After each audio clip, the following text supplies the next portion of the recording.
Representatives Barbara Lee and Jason Chaffetz. This country's top 1% doesn't need any help from Congress. I think that's pretty clear. But lawmakers can do plenty of things to rebuild the middle class. So what are Republicans doing?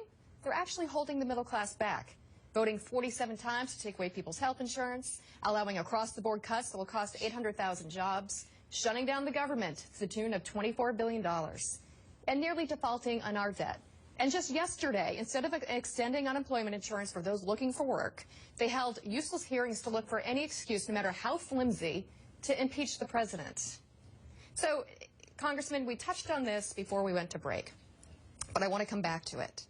What exactly, where are the priorities of House Republicans? I talked about the hearing that took place yesterday about impeaching the president. We have a few days left in this year that we need to resolve a budget crisis. We need to avoid another government shutdown. We need to make sure that unemployment insurance is extended, particularly over the holiday season. But here's what Congress has managed to accomplish in the last couple of months. You've changed the specs for Hall of Fame coins. You shut down the government. You increased taxes for seasonal flu vaccines. Speaker Boehner controls the agenda in the House of Representatives. It's a pretty important body of government in our democracy.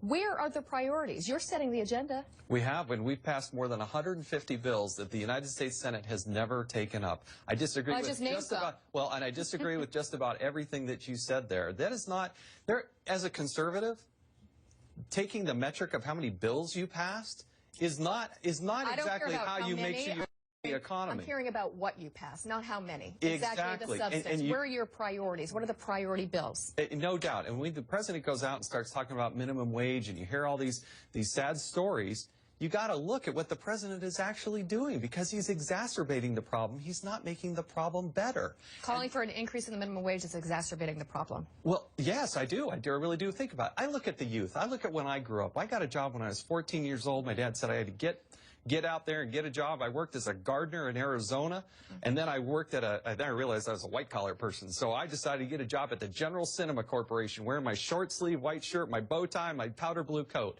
And I realized I wasn't even making minimum wage because I worked at a movie theater. Guess what? I was exempt from the minimum wage. But you know what? I was a kid. I didn't care. I learned how to work. I learned the value of a dollar. And every time the president decides that he wants to just raise the minimum wage, you're going to take this whole group of youth and prevent them from getting an opportunity, because employers are going to look at that and say, if it's going to cost more for labor, I'm going to hire less people. And that's the cruel reality. Can I just do one follow-up? That's actually never proven to be true.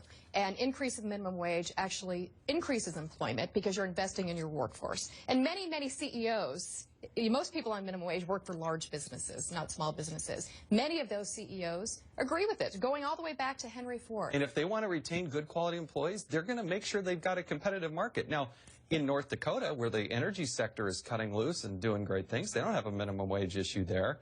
We've got to make sure we're investing in education and getting training. I absolutely not agree just with extending. We should talk about that too. Let me ask you, I want to try to expand how we think about these things. And I recently wrote a book called Breakout, and part of what I talk about in there is the explosion of new opportunities online that are totally free. Next week, for example, a project that was originally launched by Google and Microsoft.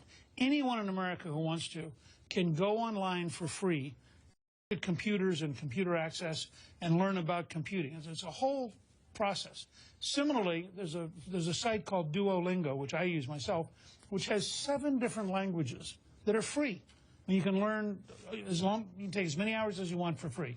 The Khan Academy, which is in your state, 3,000 hours of lectures now and learning systems. 10 million people a month visit them. This is part of why I asked earlier about unemployment compensation leading into education.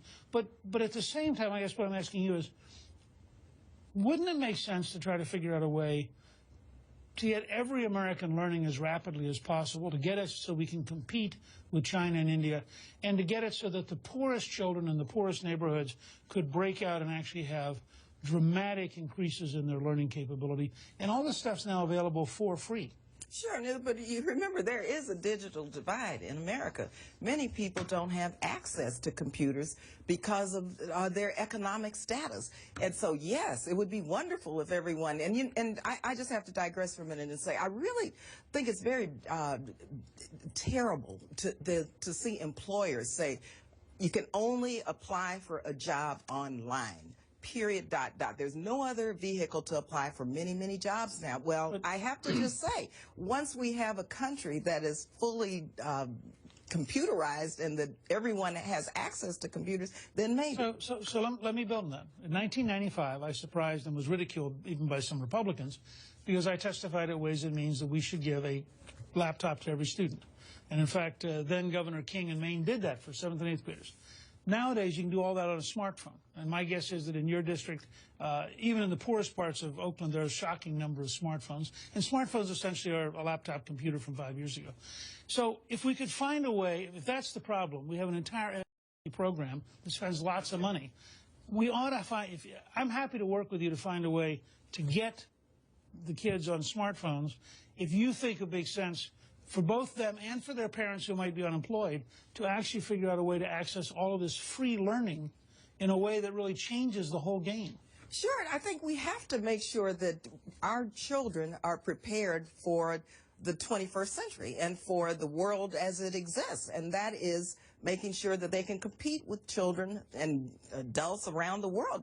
But no, we have to remember, we have to invest in public education. I mean, that's the bottom line. Also in early childhood education and in preschool, because by the time a young person from a house that has a very low income, a poor family, by the time they get into kindergarten, first grade, they're way, way, way behind. So we have to start with... I need you to help work with me then, because the Obama administration is starting more economic aid projects in Afghanistan than in the history of Afghanistan. On the one hand, he says we're pulling out. We got $30 billion that's sitting over there. I cannot get this administration to pay attention to that. Jason, you and I agree that this is one thing we do agree on, that we need to bring our young men and women home and end this war in Afghanistan. But they're starting more projects than they ever have. $30 billion. You want money to go to the states to help educate kids? Pull back that money, Mr. President, and help us get there. You have a bigger megaphone over there at the White House than I do. Well, we have to nation build here at home and invest in education here at home. And then stop wasting. We need to begin to start bringing our troops home and in this war. There's no military solution. We need to get out of Afghanistan. Well, we're going to give $555 million in petroleum, oil, and lubricants to Afghanistan. The administration's increasing that. I can't get anybody's attention If I may, everyone stay right here. This is fascinating and I think different than maybe some of our audience thought. Next, the final question of our guest. We also want you at home to weigh in on today's fireback question. Do you think the minimum wage should be increased? Tweet yes or no using hashtag Crossfire. We'll have the results after the break.